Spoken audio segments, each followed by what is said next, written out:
right, so we're going to just work the way through these problems. As a little note, you're almost always in chemistry will be going to Celsius or on to Kelvin.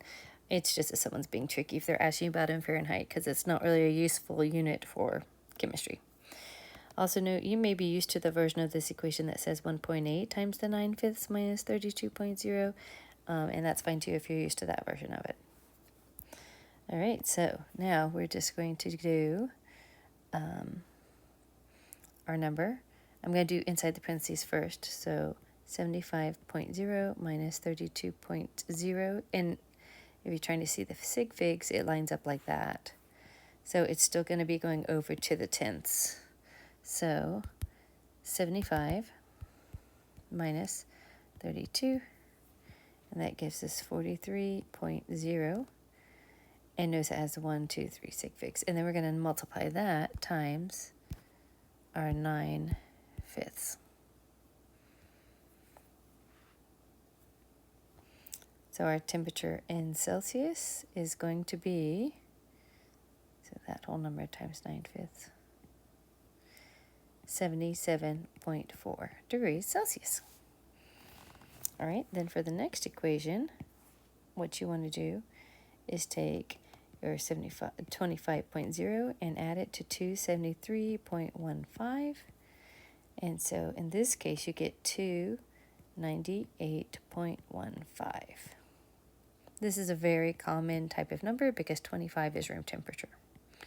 So experiments are often performed at room temperature.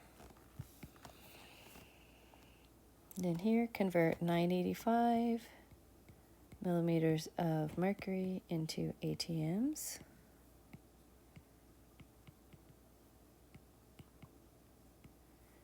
So 760 in 1 ATM, 985 divided by 760, we will get 1.296, but if we're going to 3 sig figs, that's going to be equal to 1.30, because that'll round that one up, which then rounds that one up. ATM. All right, now we're going to go over to this one. So 2.01 kilopascals to ATM. And in 1 ATM, it's 101.3 kilopascals. So 2.01 divided by 101.3.